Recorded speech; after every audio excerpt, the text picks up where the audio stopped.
Hey, all you rad dads out there. Well, thank you so much for joining us on the Rad Dad Show. So Thank you. excited to have you here.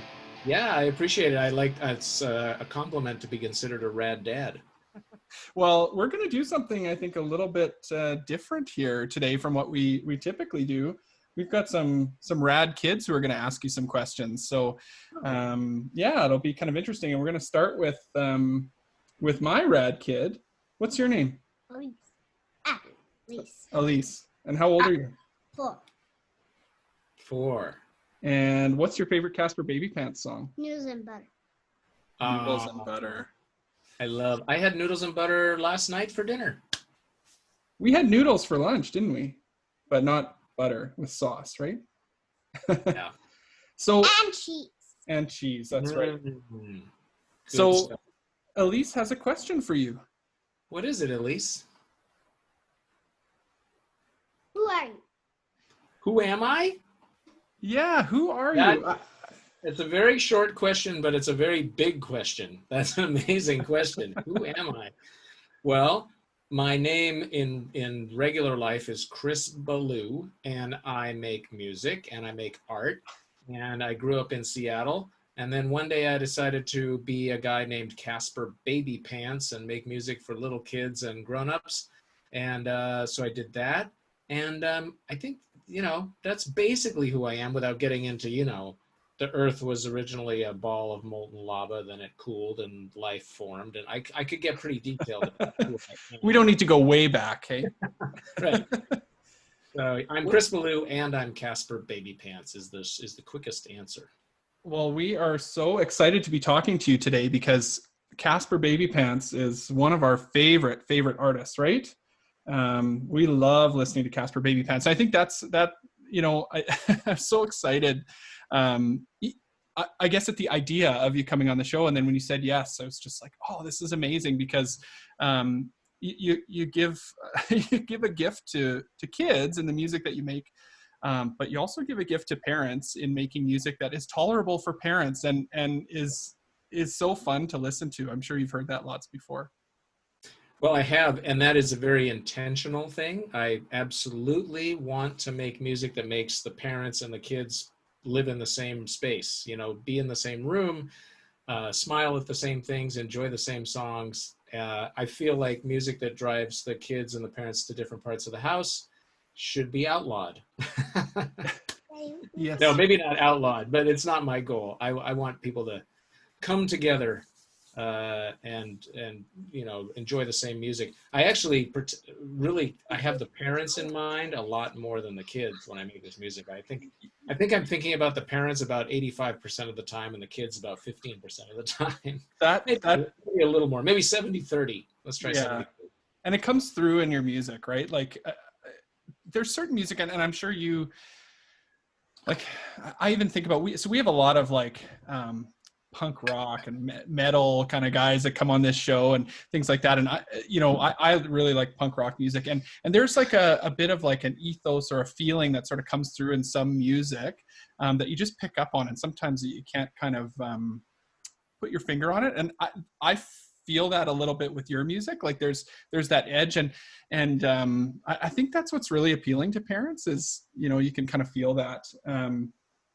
For example, you did that Nirvana cover, and those are really cool things. Yeah, that's cool. Yeah, I mean, really, what I'm just trying to do is make good songs that humans can like, no matter what their age is, and kind of, make creative choices that don't exclude anybody. Like I don't put a bunch of distorted, fuzzy guitar on because that would exclude.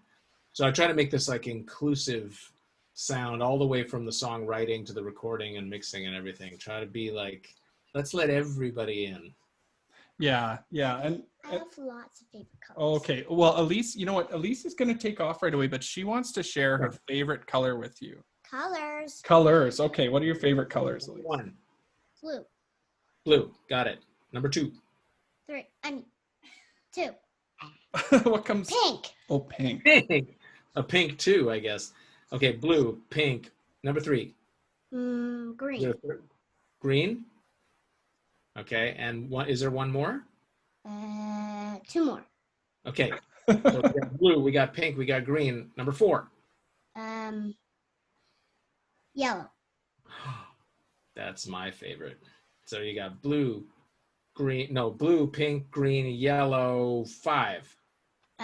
Orange. Okay. Orange. We got Nice. blue, pink, green, yellow, orange. Look at that. I remember them all. Awesome. And did you hear what Caspar Babypants' favorite color is? Yellow. Correct. Yellow. Yeah, you got it. He's always wearing a yellow shirt. Yeah, I don't have one on today, but I have like 50 of them in my closet. Well, thank you so much, Elise. So we will talk to you again soon. And thanks, honey. Bye-bye. Bye-bye, Elise. See you later. It's nice to talk to a little kid. I haven't talked to a little kid in quite a while because Have of a the good day, and I'm having a special treat. Okay, little punky. Go have a special treat. Thanks, Elise. That was fun. And we actually have, so we've got some videos from some other kids. When I mentioned to some of our listeners, some of my friends, that we were doing this interview with you, they were so excited, right? For the same reasons that we talked about. And so I thought, oh, it'd be really cool if they could get their kids to ask some of the questions. So we recorded some questions. So we'll get to those in a little bit. Okay.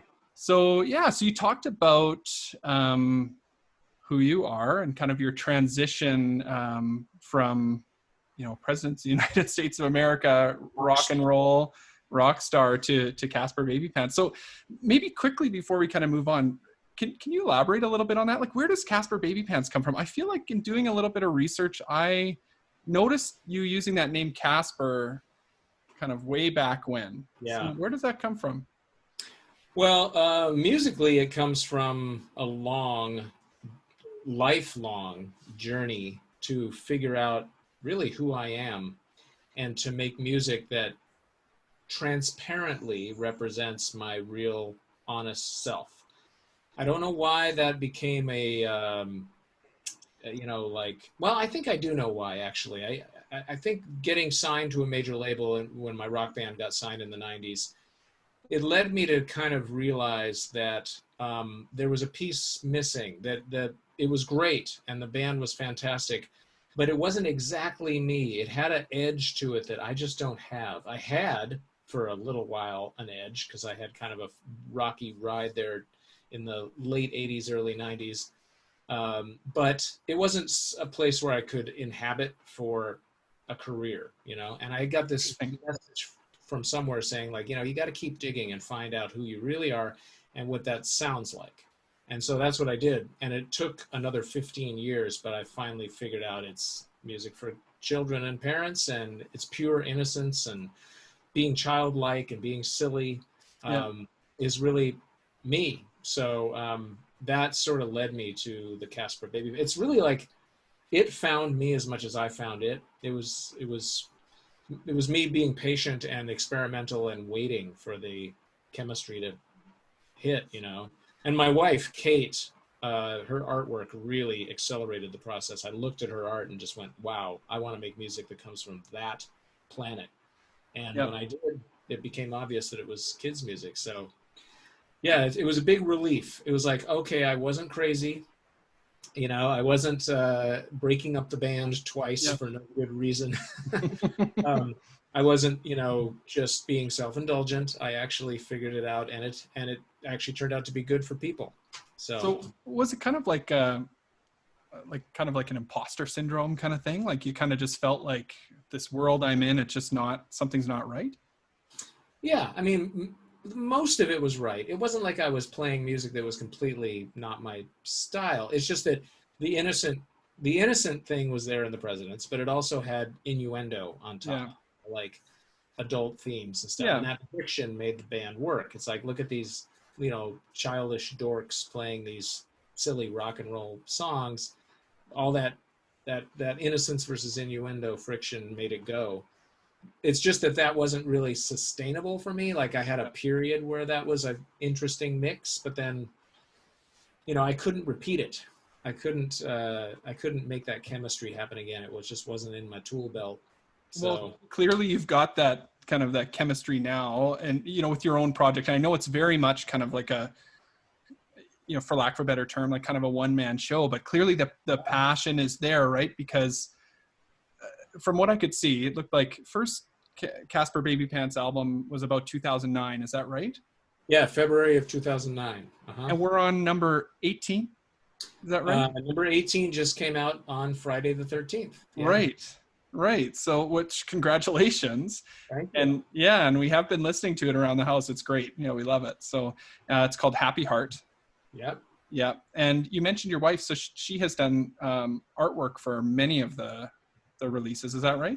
All of them. Yeah. All of them. And we do books together where she does all the illustrations. We write the story together, and then I turn the story into a song.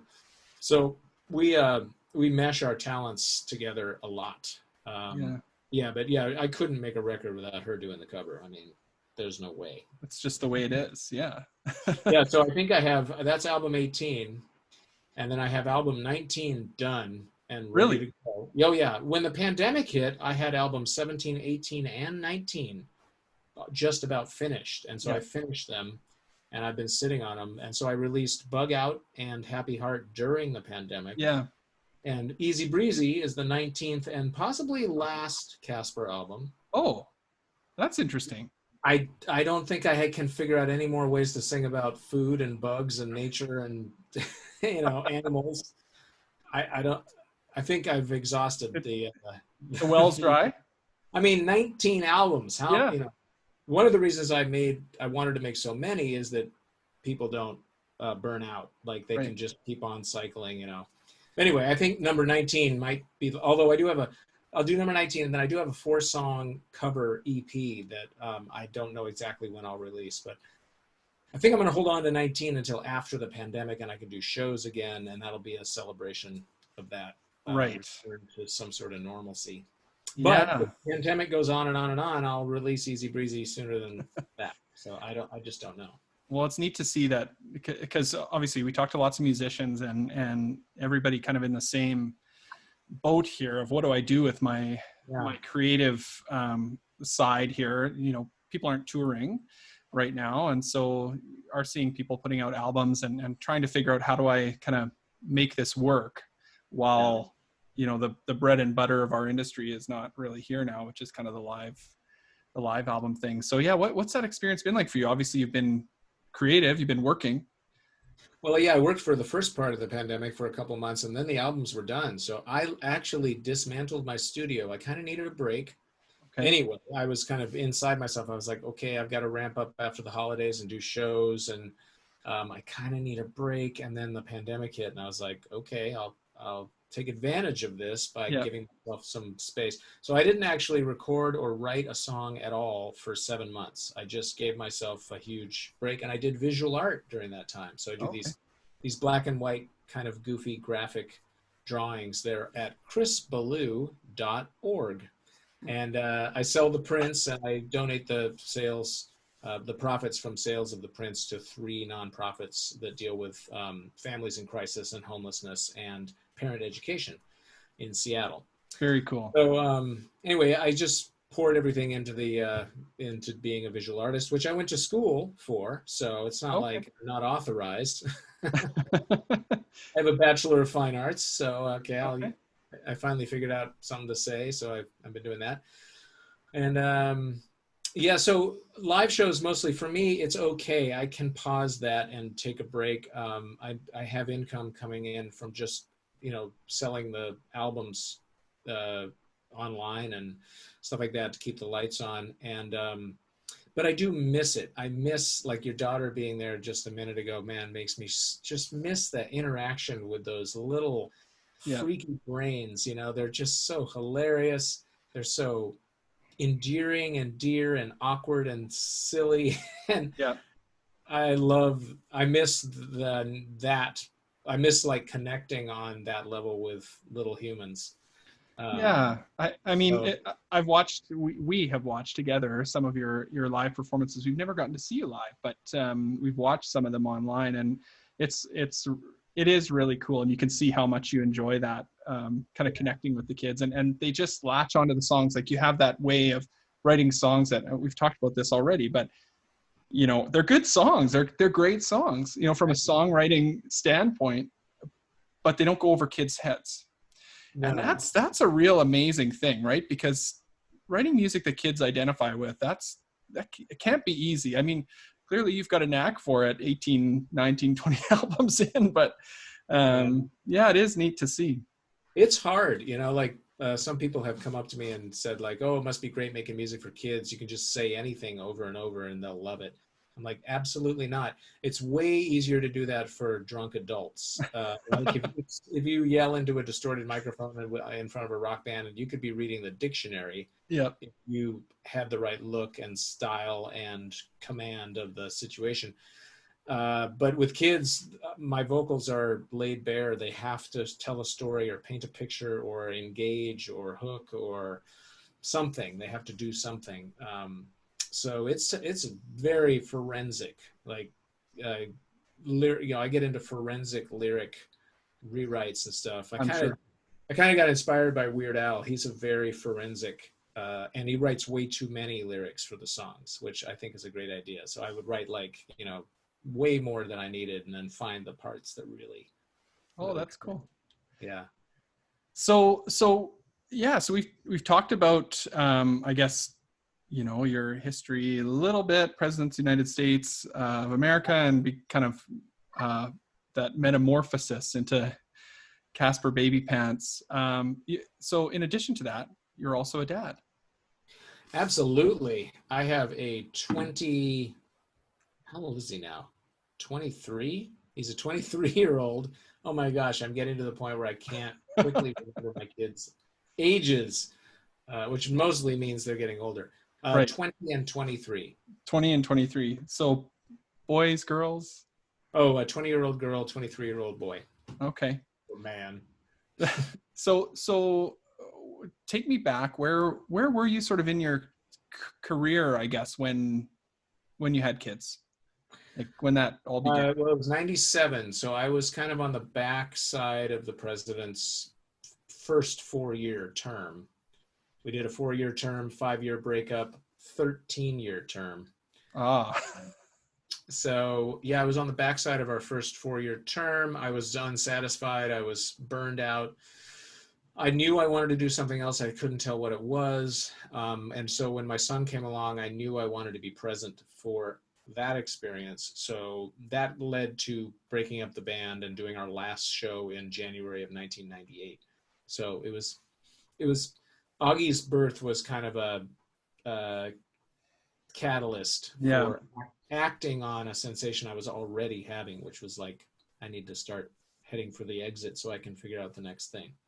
Well, this is kind of a common thing when kids come around. There's a kind of a left turn that happens in your life. You may be able to continue on with certain things, but certainly, it is like a forced reevaluation of where things are at, right? You kind of have to. Yeah. I mean, hopefully it is, unless, you're a certain kind of person who just keeps on having 5 martinis every night and, ignores the children, which they did in the 50s. And right.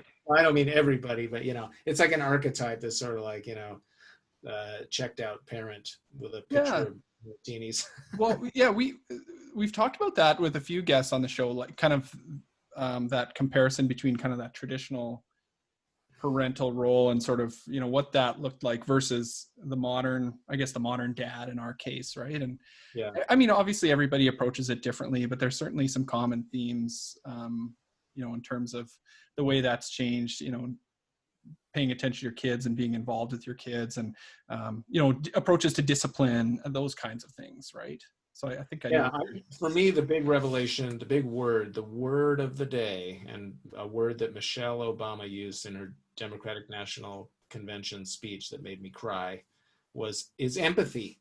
Mm-hmm. Just making sure a child knows that they were heard and empathized with. That doesn't mean the answer has to be yes. It can be no. It can be a hard answer, but knowing that their opinion was heard is huge. I mean, it's, I guess there's a certain generation of parent that would look at how we're parenting now and be like, kids should be seen, not heard, and all that kind of nonsense.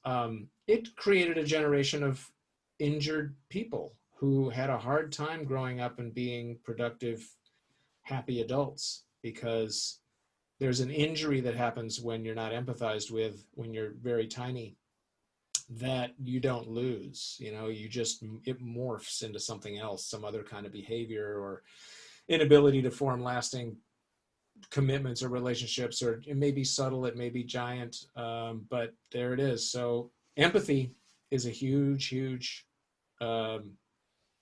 watchword for parents.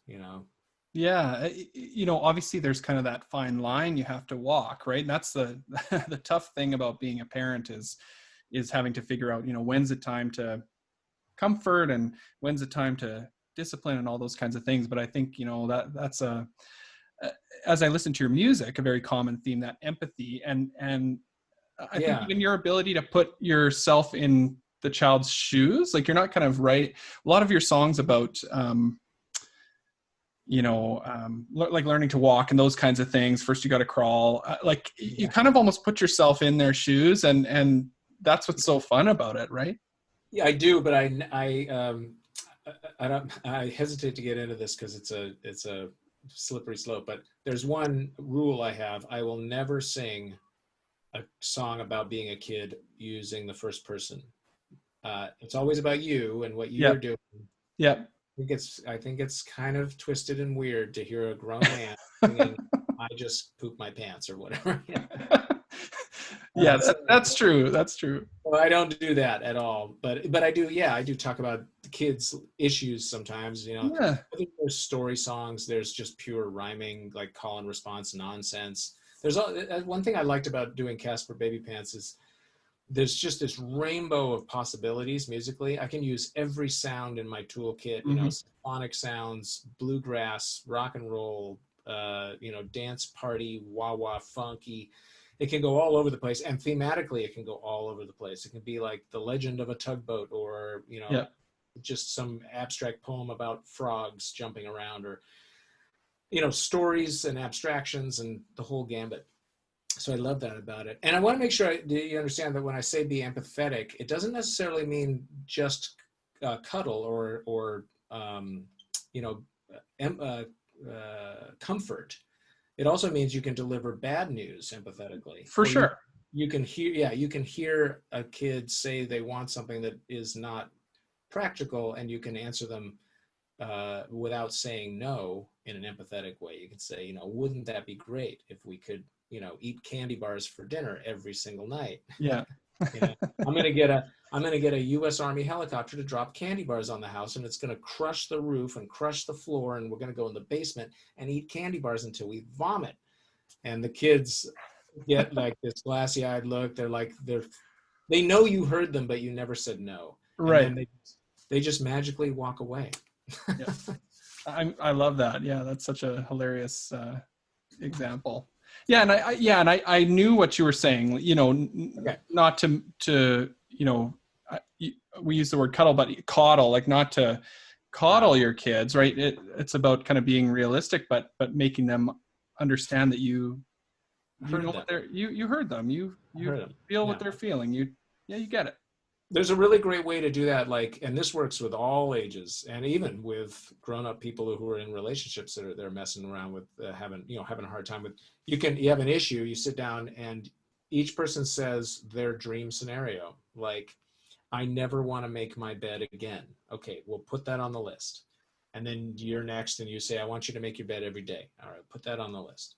And then somebody else says, I want you to make your bed every other day. Okay, I'll put that on the list. And then and then you look at the list and you go with each thing, all right, well, never making your bed is not going to work for me because we walk by your room every day, and it's, we like to keep a tidy house, whatever it is. Yeah. And there again, the kid's idea, even though it's not practical, is on the list. Yeah. So it is reviewed as a possible action item, and along with everything else. Yeah. So it's a great way to make them feel like you heard them, because you do spend time on their idea, no matter how impractical. Right. Yeah, that's great advice. It seems like, and I don't know, is this sort of through the process of Caspar Babypants, you've really put a lot of sort of obvious thought into some of these things, or is it, where does that come from for you? Well, I read a book called How to Talk So Your Kids Will Listen and Listen So Your Kids Will Talk. by Elaine Faber and Adele Maslish, or Adele Faber and Elaine Maslish. That's it. Okay.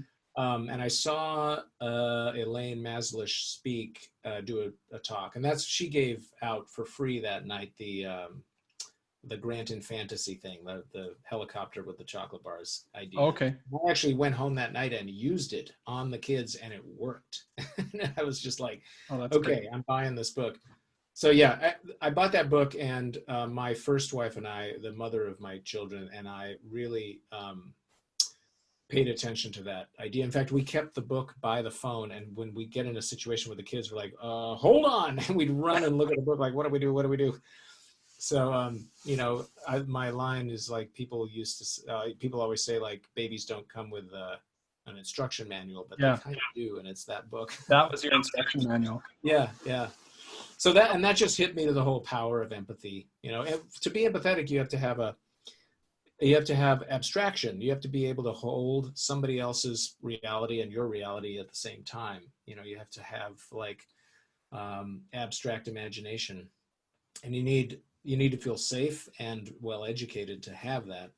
I think a lot of people, not to get political too much right now, but I think a lot of people who follow who maybe don't have the ability to hold two realities at the same time. They really can only hold their own, their own. Right. So that when I think about those people, I think empathetically about them too. I think empathetically about Trump.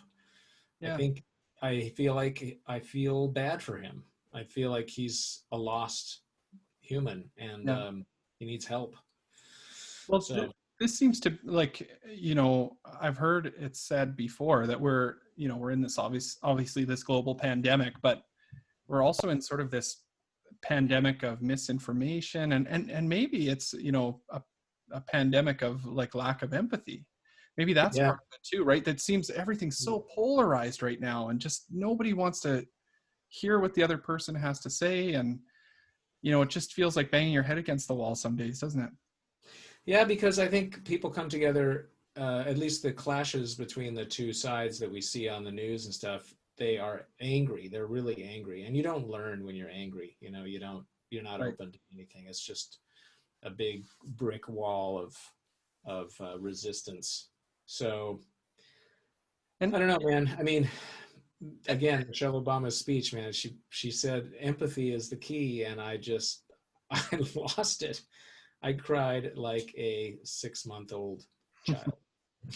well, it is funny, like getting through to a child. We know I certainly had those moments with my children where you get angry and you really don't get anywhere. And really, this should teach us something from a very young age, that anger is not a real helpful tool when you're trying to change somebody's mind, possibly, or maybe engage in a discussion. Anger is not a great way to come into it, right?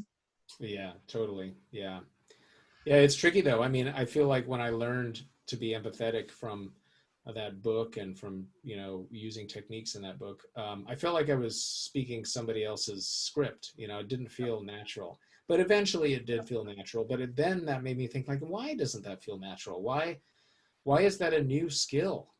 But it is. It's part of us evolving as an organism, a human organism. Yeah, not everything is natural. Like some of these things you actually have to practice, right? You actually have to be mindful of and practice. Yeah, and we just haven't addressed it culturally yet. Like it's the next step. So it's not the previous generation's fault or anything. They're doing the best they could. They were busy, being the greatest generation or whatever. But which I take exception to. I think we're getting better and better and better. But anyway, yeah, it's just another step, and it's ongoing. It's like not, but it's a thing. Like I also feel like the darkness that is being broadcast by the people in charge creates a vacuum into which lightness comes, and conversations about race and politics and sexual, equality, but of the sexes. Yep. What am I forgetting the term for that? Gender equality, all that kind of stuff. Yeah. All these conversations are happening. Me Too and all that. Yeah. They're happening because of darkness. And so, there's a theory. I fool around with a theory in my mind that the hippies wouldn't have happened without Hitler. Right. That there's maybe like a counterbalance that just, Yeah. people do talk about it, sort of a pendulum swinging. And I think, you kind of get so far to one side and it only has one way to go. Like, so maybe that's kind of part of that same theory. Yeah. Eventually, hopefully, it'd be great if the pendulum stopped swinging and we Yes. were all the still pendulum. Yeah. Yeah. Agreed. So I'm going to move on to a question from one of our guests. Yeah, we don't want to leave the kids out of the conversation here. So here we go. Lily's got a question for you. So I'm just going to make sure, we've never done this before, so I hope this works. Here we go. Can you see Lily? I can. I hope I can hear her. Awesome. I think you will be able to. Let's see. Okay, here we go. I'm Lily. I'm 4 years old. I like Stompy the Bear. How has being a dad changed you? How has being a dad changed you? That's a good, deep question from Lily. Yeah, well, we touched on it a little bit, Lily. It's made me feel way more empathetic. It's made me feel way more loving toward all people. It's made me feel more emotional. One of the first things that happens when you become a dad or a parent is that you cry at commercials. It's true. It's true. You cry at commercials because all of a sudden you feel what it's like to make another person, and you feel that incredible love, that just radiating love. And so you can watch a commercial and something slightly sad happens in it and you just start crying. So I didn't do that before I was a dad. So that's how being a dad has changed me. Yeah. So there's this like connection with an emotional side that maybe you didn't know was there, or it kind of unlocked it, or vulnerability. You become vulnerable. Yeah, for sure. I would agree with that. Yeah, it's funny you mentioned crying at commercials. I mean, yeah, you see a story. I find with me, it's like a story on the news or something about a child, somebody's sick or something like that. Oh my God. Like you can't help but put yourself in that family's shoes and just can't imagine what they're going through. Right. And so, I think you're totally right on that one. So for you, what are the most rewarding aspects of being a dad? Well, actually, it's funny. During the pandemic, I'm more of a dad now than I was for a little while there because my kids were kind of off doing their own thing. But now we have a weekly phone call, a Zoom call with my son, and my daughter chimes in from time to time. And I feel more connected to my son than I have for quite a while. And my first wife and I, we talk to him and we're helping him kind of, navigate his 20s and stuff. And we feel like we're engaged parents again. We feel like we're parenting, and fortunately, she and I just get along really, really well when it comes to being parents. So, it's kind of an ongoing experience that really is evolving as my kids get older.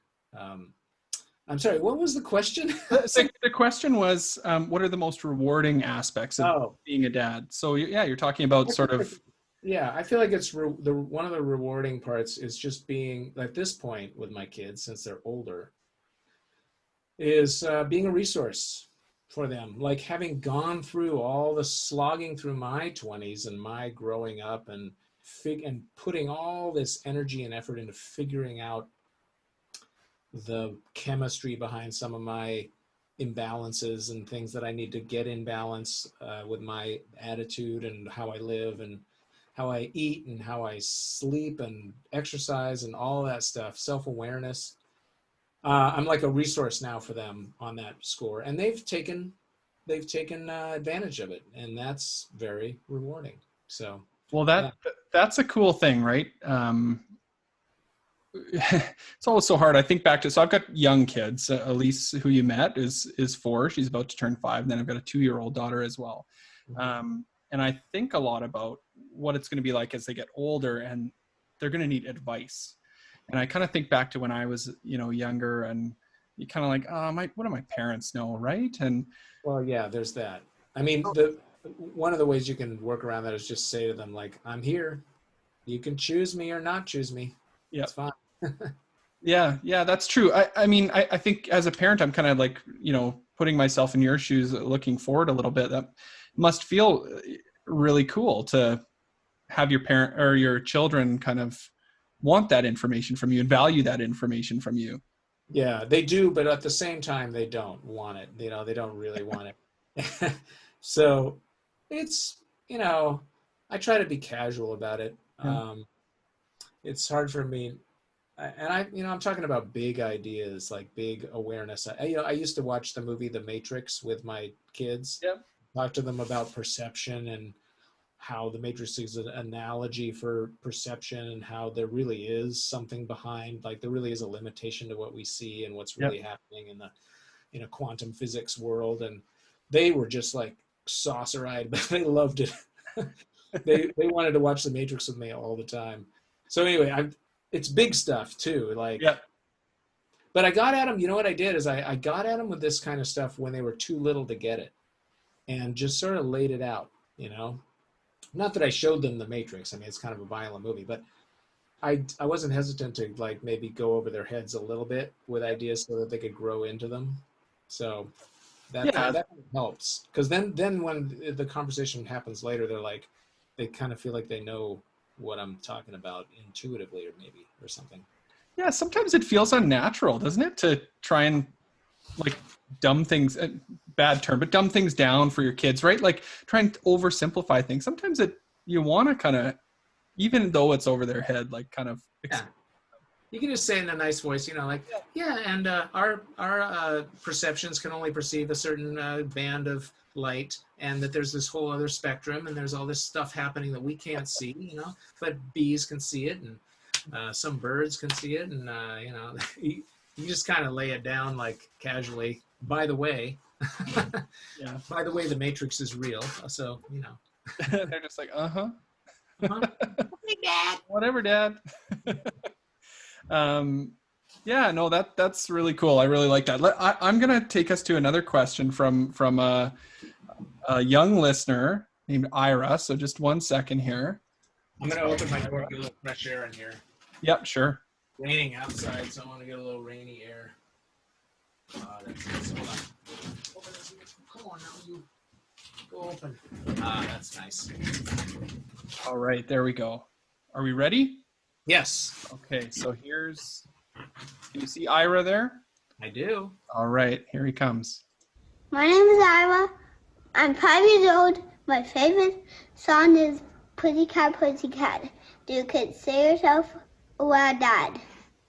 Oh, do you consider yourself a rad dad? We got it. I was my Lisp skills are rusty from not doing shows, but I got that one.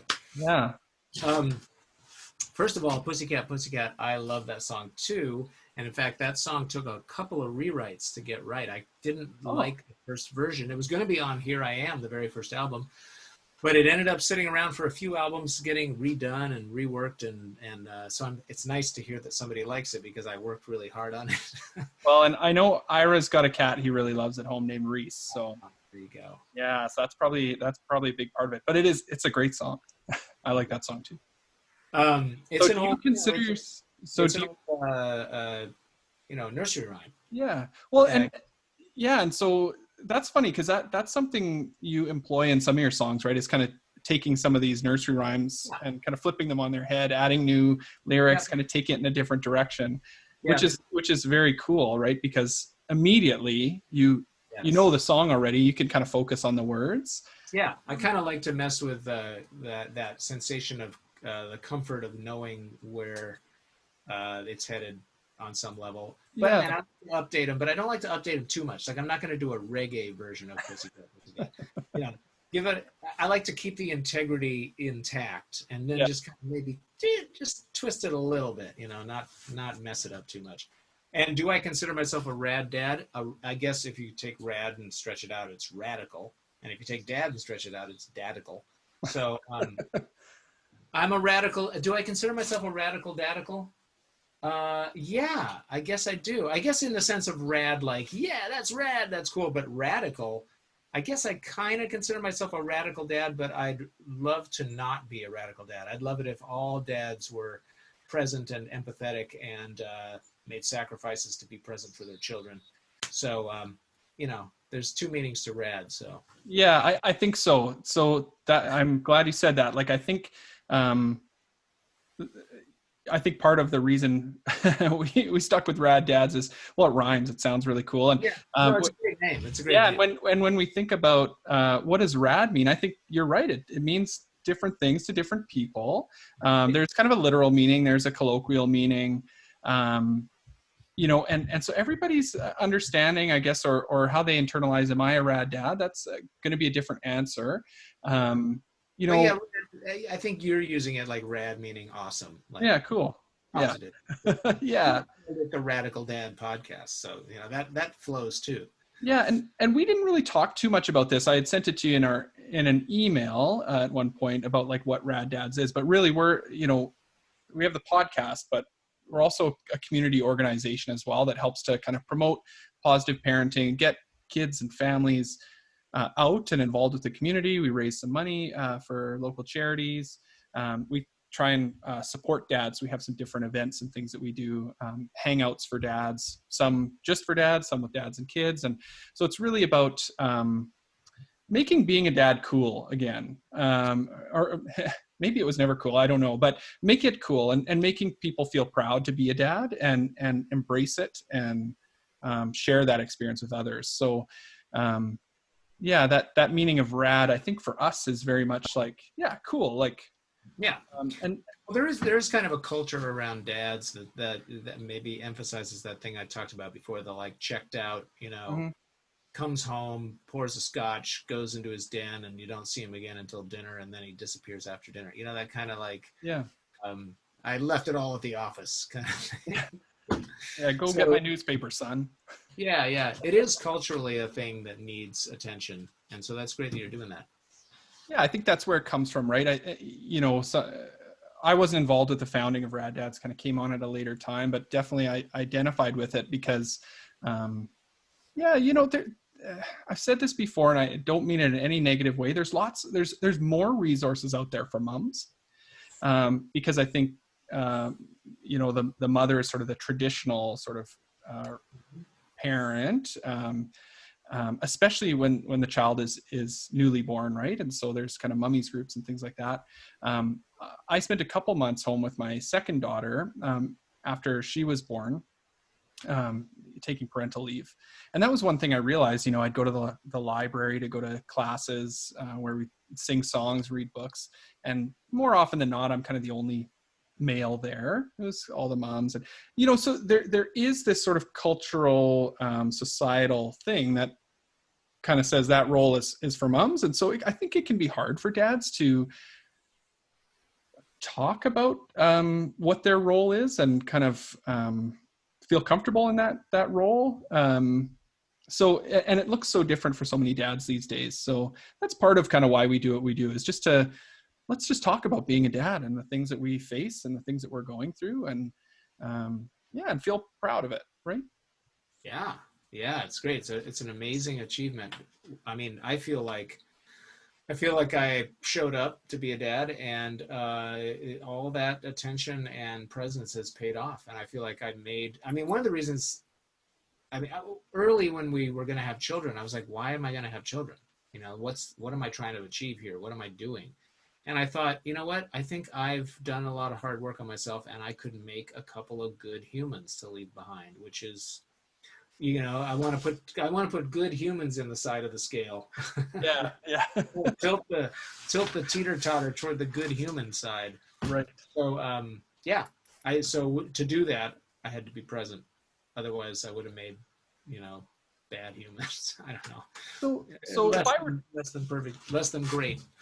Yeah. And if I were to ask you, like, what characteristics, what are characteristics of a rad dad from your perspective? We've kind of touched on it already, but I mean, presence, like, empathy, hearing, paying attention, getting down on the floor with your kids, get down on their level, get dirty with them, get muddy, experience the world the way they're seeing it, because it's a real cool perspective. I mean, it's one of the reasons I chose the age range of 0 to 6 for making music, is because those, like, especially the zeros, 1, 2, 3 even, they are like the most enlightened human beings on the planet. I mean, they don't even know that there's a boundary to their body, you know? They're like, here they are participating, but they're just like these like absolute enlightenment machines. So getting down on their level and being really present is a real gift. So I think being a Rad Dad means absorbing the white hot heat of enlightenment that's flying off of a baby. Yeah, the presence, and that is a topic that comes up quite a bit in our discussions with other dads, especially now. And I'm sure you can appreciate that it's kind of becoming an issue. You wouldn't have maybe had to deal with it yourself quite as much, but is dads struggling with being present because of their cell phones and because of the world we live in now with, social media and all the notifications all the time. So that's a challenge, being present these days. Yeah, it is. Although on the other hand, all that social media means more connections too, which is amazing. And it makes kind of like a power you have to harness for good. It could be used for evil. Yeah, well, it has been. I mean, yeah. Wow. I mean, that's how Trump got elected. Yeah. I don't want to. Sorry, kids. Little politics.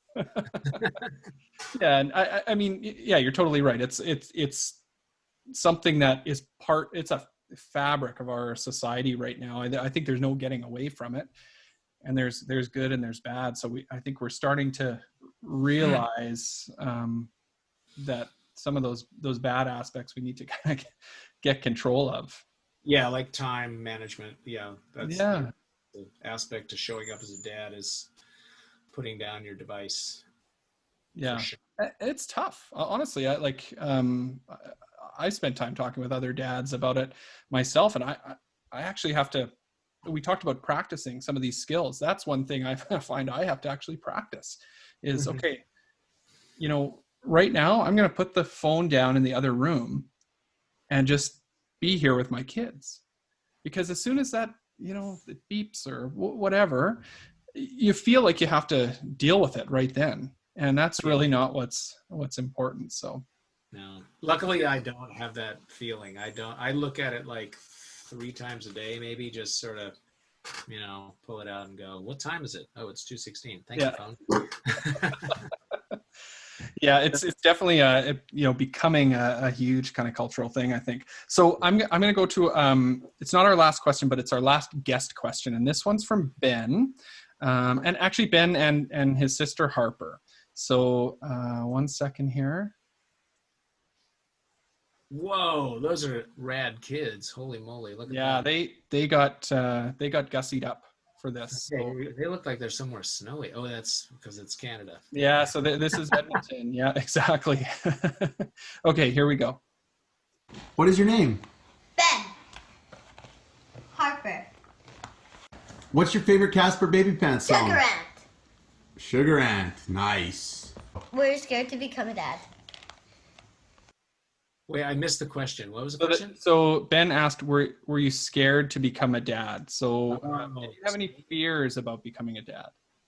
Yeah, I was scared because my son was created while the presidents were still, touring all over. In fact, he was created in Australia. So he was created down on the Southern Hemisphere. And yeah, I think I don't know if I would use scared. I could tell that things had to change. I just didn't know how they were going to change. So I guess I was a little nervous about, how I was going to have to change my life. I knew I'd have to be less selfish. And being in a rock band that's touring all over the world and getting interviewed and, being on MTV and meeting fans, it's all about you. It's all about, you. It's all about me. It's all about, I'm the guy, the bald guy from the rock band, and everybody wants to be. And so I was very much in this, like, I'm a big deal kind of headspace. and I had to become a much smaller deal. I knew I had to. I wanted to anyway, but I knew that having a child would. But I didn't know exactly how to navigate that, and I didn't do a 100% great job with it. So yeah, I was nervous about becoming a small deal so that I could be present for my kids, and how that would impact. It took me a long time after the first sort of term of 4 years of the president's to just be present, to be settled, to not be, and especially playing music, to just be able to play music without thinking, is this a hit? Am I missing it? Is there something I should be working on here? It took like 5 years for me to actually settle down enough to just be Chris Ballew, the guy again. Yeah. It was interesting. So part of that was being Chris Ballew, the dad. So I was nervous about that. Well, I can imagine, in addition to that, and sort of like on a, I guess, bigger picture, trying to realize like I need to put some emphasis on this other human now, not just myself, which has been the focus for so long. But you also had a career that very much depended on like touring and being away from home, and being in a studio for however long, and those kinds of things. So was that kind of part of it as well? Like, how am I going to do this? Was that ever a thought? Yeah, it was a thought, and the next thought was I don't want to. So, which is why he was born in April of '97, and by January of '98, he was born in April of '97, and by July of '97, I had sat the band down and said, I'm out. And we then planned a big, farewell gig for the very beginning of '98. So I acted on it immediately. Yeah. Yeah. So very much was, you talked about the catalyst, that very much was the catalyst for moving on. The catalyst for a change that definitely I wanted to happen anyway, but it was a fortuitous timing to have it happen right when Augie entered the scene. Right. So how about your relationship with your dad? Can you talk about that at all, and how that, affects your approach to parenting, or your experience with being a parent? I am the age now, 55, that my child mind thought my dad was my whole childhood. I was always like, dads are 55. Dads are 55. Mm-hmm. I don't know why. Maybe I became first aware of his age when I was, when he was 55. And I think, he's passed away. Both my parents have passed away.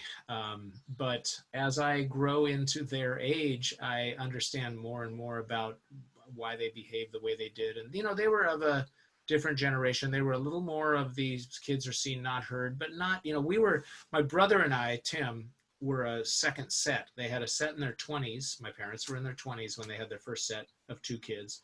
And then they were in their 40s when they had their second set. So, which is a miracle. I don't know. I remember being my dad's age when I was born, 44, and thinking, there's no way I'm having more kids right now. So I really shouldn't be here, because I don't know where they mustered the strength to have 2 more children. So, my relationship with my dad evolved for sure. It was pretty great when I was a little kid. He was very supportive. We drifted apart when I went into my 20s, drifted back together in my 30s.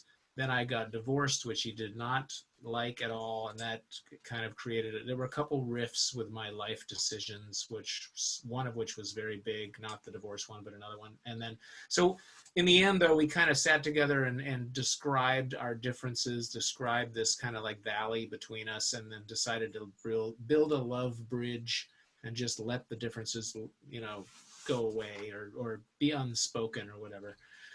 And then toward the very end of his life, we got really close. And he's just my hero. The way he managed his exit was very heroic and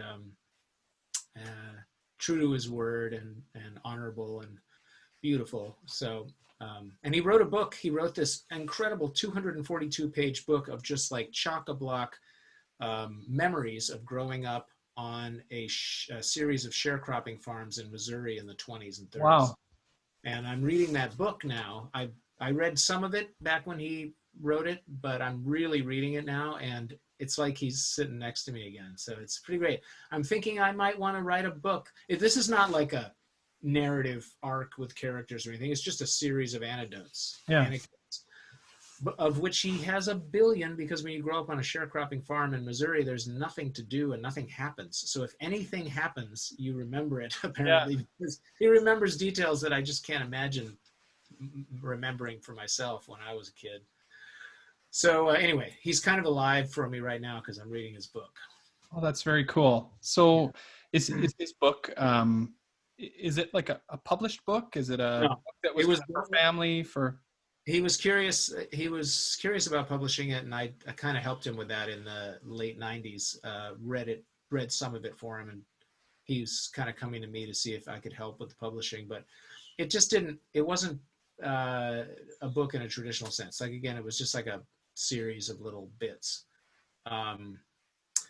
So nowadays, though, I could see you get, Sam, what's his name from The Big Lebowski, the guy with the big mustache, get some, country narrator to narrate it and animate it, and it would be a weird hit cartoon show, I bet. Yeah. And the other thing that's amazing about the book is I can't believe how many times he almost died. I mean, if you scraped yourself with a rusty nail back in 1924, you could easily exit this world.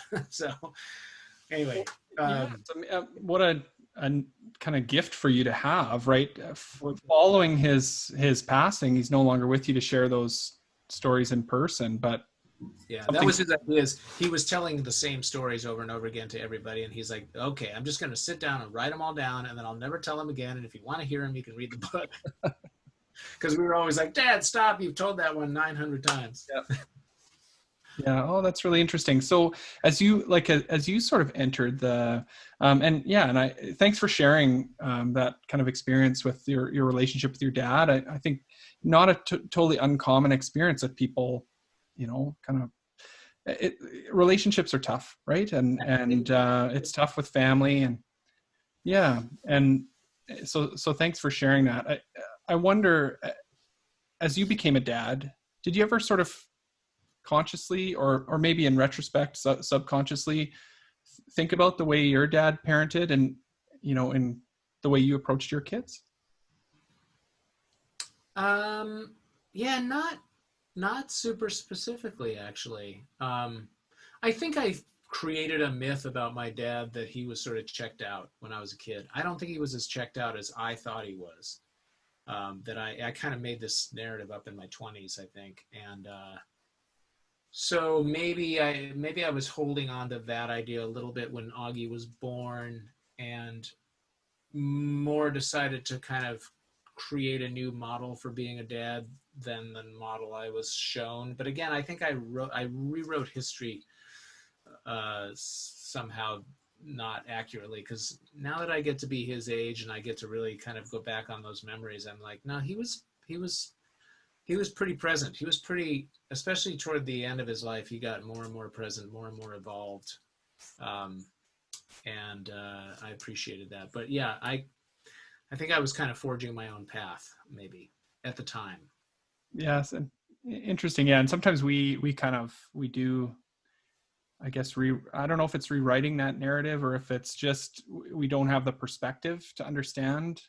Yeah, and I think toward the end goal of humanity becoming enlightened, you got to move the ball every generation. You got to push it a little further toward empathetic awareness of, like I say before, the human organism. There's this, we are one thing, and we're just like scattered on this spaceship that's flying through space. Yeah. So we have to kind of figure out how to promote that concept that we're all one big life blob. We're not separate. I'm really into Ram Dass right now, and he talks about, the fact that when we're born, we're given this spacesuit. And it's a very nice spacesuit, and you get to live in the spacesuit, and everybody tells you how nice your spacesuit is and how good it looks on you and everything. But it's not you; it's your spacesuit, your body. Yeah. So I love that idea, because now when I'm doing stuff like I do breathing exercises in the morning and stretching and qigong, I'm just like, I'm maintaining my spacesuit. It's not me; it's my suit, so I can be on this spaceship. There's a way of looking at things that's like true, but very radically different from our egocentric me channel, you know? Yeah. Yeah. I think So, yeah. connection is definitely, you kind of talked about that kind of being one. Like, I think that's something that's being challenged a lot right now in our world, right? Certainly Yeah. But that's a reason. I guess I was saying it like that's a reason to move the ball. Yeah. We're moving the ball every generation, hopefully toward that idea that I just talked about being like, yeah, taught in school, of course, or like from an early age, given the information that your perception of the world and how it relates to you is just very tiny compared to how you connect to this bigger narrative. Yeah, and even within kind of your lifetime and your existence, you evolve as well. You talked about your relationship with your dad changing. I mean, part of that might be your perception changing. Part of that might be him growing too, right? Like, we all kind of grow throughout our lives. And like, I would certainly say, like, when my kids were born, I didn't know anything about becoming a dad. So, you're gonna make mistakes. You're gonna, things are going to be rocky along the way sometimes. And you kind of just, the key for me at least is like trying to be insightful about that and reflective and figure out like, okay, what do I need to change here? Yeah. And forgiving, you got to forgive yourself and move on. And yeah, totally. You can lose your temper, but you have to kind of, also you're showing how you parent is you showing your kids how to live, Yeah. You show a lot more than you tell. Like, telling someone to do something isn't nearly as effective as being the person you hope they can, being the best self you can be as an example to them that they see every day. You're parenting even when you're just doing nothing, really. Yeah, I agree. And I think that's sometimes why for me, like those times when I, do something I'm not proud of, or act a certain way to my kids, or maybe I'm not present, I'm looking at my phone and they're saying, Dad, come play with me. Or maybe I, fly off the handle about something. Wow, why'd you do that? Or,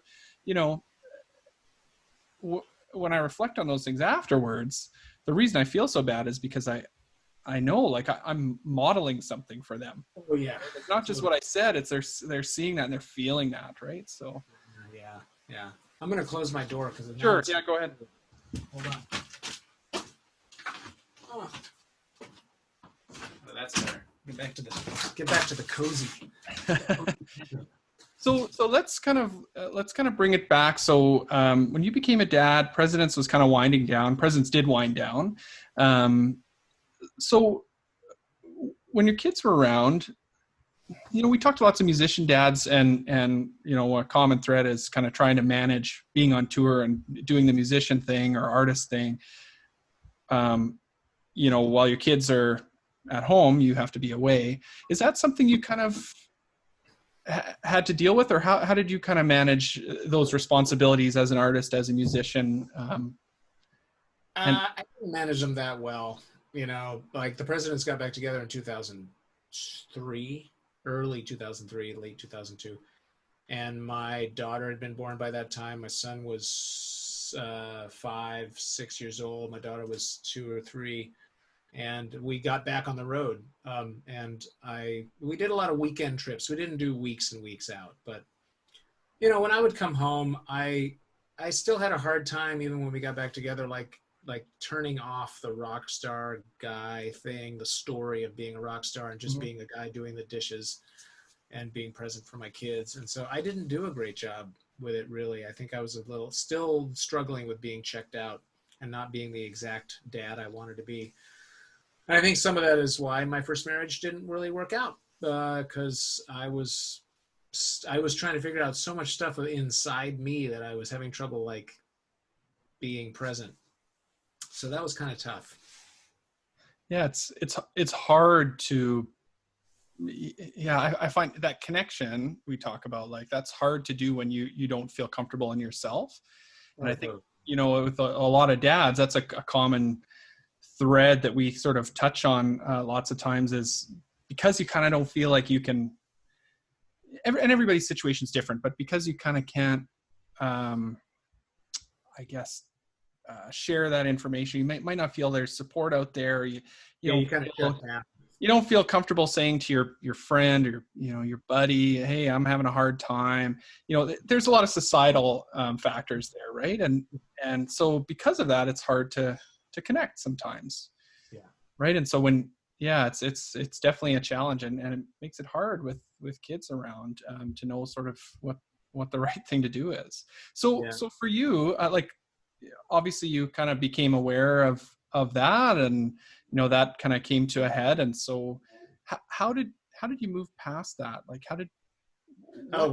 Getting divorced was a great opportunity for me to just completely unplug all the circuitry of my personality, all the agreements that I made about who I am and what I'm capable of, what I'm not capable of. I went to lots of therapy. I just completely blanked my script, and became nothing.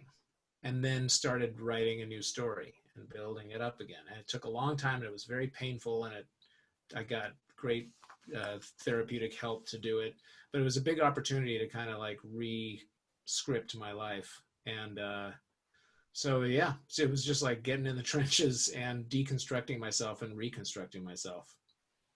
And so that was an opportunity as I saw it. And it worked because by the time I met my second wife, Kate, I was whole enough again that I could actually recognize the fact that she was my soulmate, and we've been together for a long 13 years, I think now, something like that. Congratulations. Thank you. Yeah, that's exciting and very neat that you guys, obviously, partners in your relationship, but also, in the work that you do and the things that you create. So that's really unique and special. Yeah. It's an amazing relationship. Sometimes I just look at her face, and everything funny she's ever said or done is right there on her face. And I just laugh for 20 minutes, and she just stares at me, and that makes me laugh even more. We are so Charlie Brown and Lucy. It's incredible. She's an absolute Lucy, and I'm a total Charlie Brown. So those are our spirit animals. That's hilarious. Well, it's funny, and I checked out her website actually as I was looking at the new album coming out. There's art you can purchase that she's made. Yeah. She's a collage artist. Is that correct? Yeah. And obviously, what you guys create, you can kind of feel the joy coming out of that, right? It's it's fantastic. Yeah, it's amazing. I don't know. I wouldn't have found my true voice without her. She's integral. We're like one thing. It's kind of great. And she's not a mom to my kids. We made it very clear early on that she's not even a stepmom. We used to call her the step bear. I don't know. It just was a silly thing to say that was acknowledge that she was a step something, but we didn't want to say mom. We were really clear early on, Mary Lynn, my children's mother, and I are the parents. We are the policymakers. We're the parents. We're the guiders. Kate is a step bear. So whatever that means, we made it up. That's cool. She's an undefined step bear. That, and it was an interesting thing integrating her into the family, and there was some friction there and stuff, but it all got worked out, and now everybody gets along really well. I'm super close to my mother outlaw, my father, my brother and sister outlaw, and their kids. Yeah, we have all the outlaws. We call it. Awesome. I'm my mother outlaw's son outlaw. She always calls me her son outlaw. That's hilarious. I've never heard that before. That's funny. In fact, Mary Lynn and I, we coined a term for being divorced but getting along. Yeah. Divorcee. So you have your fiance, and your married partner, and then your divorcee. That's great. So she's my divorcee. We've made up all sorts. We got step bears, divorcees, outlaws. They're all. Well, we talked about this. Relationships are tough, right? So you kind of have to figure out a way to navigate. People are complicated. So I appreciate you sharing. That. Your personal situation there. We certainly have lots of dads listening who are single dads, divorced dads, those kinds of things. It's nice to hear some of those stories as well, and how you navigate that, because that's a challenge, right? Yeah. basically the most important thing is just keep striving for the truth of the situation. I remember when Mary Lynn and I were married, we would think like, what is the truth of our situation? Are we supposed to be together or not supposed to be together? And we just had to go until the truth was there. And it wasn't clear until one night it was super clear. And we just went, oh, there it is. Okay. And we were able to separate dispassionately. So we weren't frozen in an angry state. You know, we neutralized our emotions, then split up so that we could then be parents and be friends and get along and help our kids. So it was worth the work for sure. Yeah. I'm sure from your kids' perspective as well, right? Yeah. Yeah, good. So let's change gears a little bit here. We have a thing that we like to do. I'm going to put you on the spot here, but we call it the Rad Dad Bad Dad feature. And basically we'll ask you to share something that comes to mind as kind of a rad dad moment, kind of a blue ribbon dad moment, whether it's you're proud of something happened, a funny story. And then the bad dad moment. Now I want to be clear. No, nobody's a bad dad for these things happening, but those moments when you kick yourself, you go, oh my God, how did I let that happen? Or why did I do that? So I don't know if either of those pop into your mind as I ask that. Yeah. I mean, I think, let's see, a rad dad moment. I just had one. My son and I hung out on Zoom after our conversation with his mom about what's going on with his life. And we talked about music and what we're doing with music now. I'm doing this kind of radically different kind of music than Caspar or the Presidents. And Augie is also exploring, different ways of making music with synthesizers and stuff. And so we had this really moment where we were like colleagues more than dad and son. And, Augie can be pretty reserved, and he really just came to life, and we were just talking about ideas. He's recommending bands to me. So I felt like that was a rad dad moment because I felt like I was more than his dad. I was like a compatriot or a colleague, and that was really cool. The bad dad moment is pretty clear. It was back when I was married to my first wife, Mary Lynn. We had a fight, and I kicked a hole in the wall, and I took it out on the wall, and then I didn't fix the hole for a long time, but I put one of my kids' drawings with Scotch tape over the hole. And it stayed that way, I think, until she sold the house and she took the drawing off and was like, there's that hole. So, kicking a hole in the wall was one of my low dad moments. Yeah. And I think it was just my kids witnessing me kicking the hole in the wall. Yeah, and there's this physical evidence of it occurring, right? Which is... Yeah, and I guess it's maybe symbolic that I covered it up with one of their drawings. Yeah, I was going to ask you, is that a metaphor for something? I don't know. It just was handy. It was just handy, and I didn't want to look at the hole because I was embarrassed by it. Yeah. I didn't want to fix it because I was embarrassed by it. So yeah, your Rad Dad story, I love that. Of almost kind of broaching that friendship territory, right, with your son. Yeah. Like that, we're just relating as person to person. Not because I'm your dad, not any of that, just talking about something we both kind of care about. And that reminds me, that's an interesting dynamic that my family I've talked to my kids about actually, which is that in my family, there was a feeling of, there's a bit of a pantomime going on. Like, I'm the father, I'm the mother, we're the kids. And you have this sort of almost scripty way of relating, as opposed to, what are you doing? What's going on with you as a person? Right. Not just my son or my daughter or whatever, but what's going on with you as a person? And I think you get more opportunity to do that as the kids get older. And I've talked to my kids about that. I don't want our family to be a pantomime of a family. I want it to be for, people relating to each other who care about each other because we're a family, but I care about you as a person, actually more than as my son, or my daughter. That's an interesting thing to think about. Yeah, it makes me wonder. We create. I think society likes to compartmentalize things, right, and create roles and definitions of how things should be and who does what. And families are a lot like that, right? Like, I'm the dad, I do this. I'm the mom, I do that. I'm the child, I do that. And yeah, you wonder, does, by simple virtue of compartmentalizing it that way, it makes things efficient, right? Because you kind of know what to expect, who does what. But does it stunt you in your ability to connect? And yeah, totally. It reduces you to a cliche, you know, and it's not good for development of individuals. Well, it's cool to hear how that, you know, has worked for your family. And I love the story about the Outlaws and what was it, Devon Say? Yeah, Devon Say. Yeah. Yeah, that's great. I guess I'm the Devon Sir, and she's the Devon Say. Right.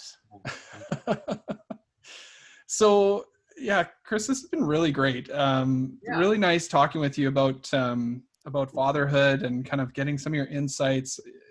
It's been really eye-opening for me, and neat to see how you've kind of navigated some of those struggles through.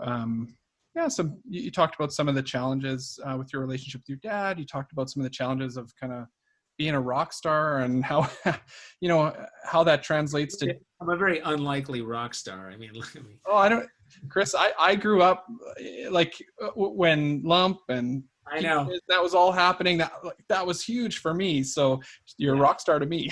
I know. It's funny. It's Cleveland rocks. I consider it kind of a personal victory to turn, male pattern baldness into rock star. So. No, it's awesome. So, thanks for your time. So I want to give you a chance. We talked about Happy Heart just came out. What else is going on for Chris Ballew? You kind of just hinted at some new non-Caspar. Yeah, I'm making. Well, I've been for years. I've making music for meditation, ambient music, and so that's at chrisballew.org. You can get my artwork.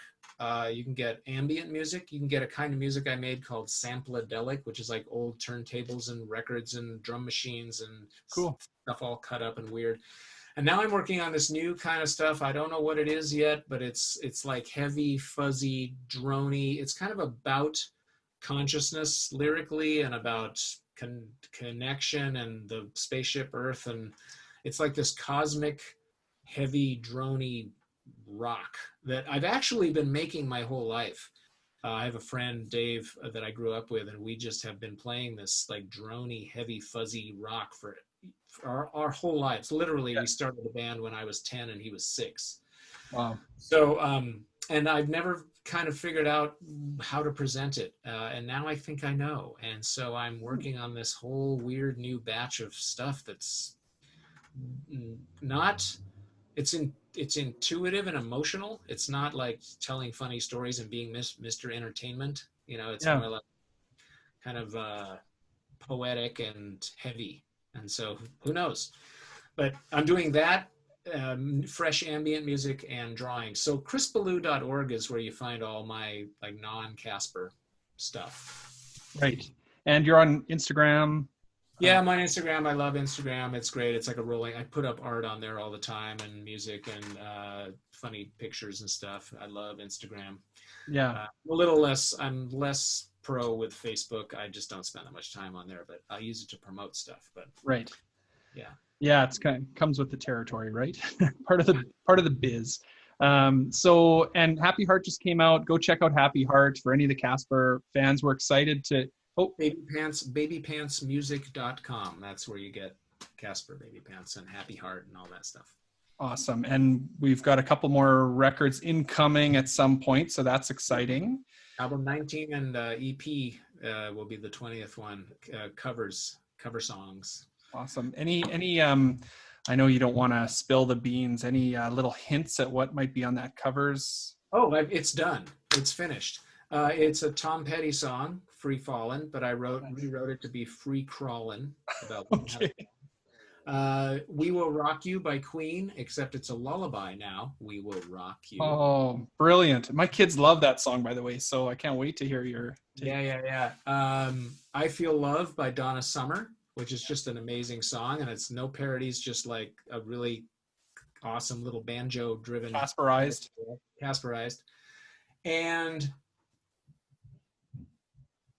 What's the fourth one? Wait. Oh, I can't remember. I don't know. I haven't looked at it for so long. You'll have to wait. It's a surprise. Yeah, we'll just have to wait. Yeah. Well, that's awesome. Thank you so much, Chris. Any words of wisdom for dads out there listening? Maybe new dads, maybe, Everything I already said. Yeah, you've shared lots of good advice with us. Be empathetic. For new dads listening out there, go pick up some Caspar Babypants records because they are an essential dadding tool. They are. They're a dadding tool. Absolutely. Yep. Well, that's awesome, Chris. Thank you so much for your time today. It's been really fun chatting with you. Take care. Yeah, you too. Stay warm up there. Okay, yeah, stay dry.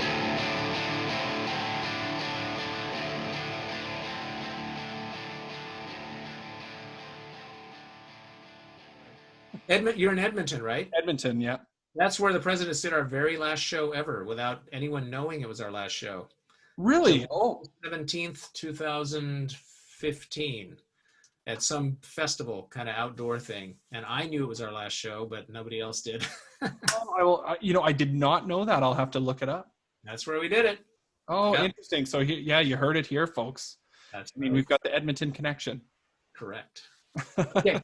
That's awesome. Chris, take care. All the best. Thanks a lot. You too. Take care.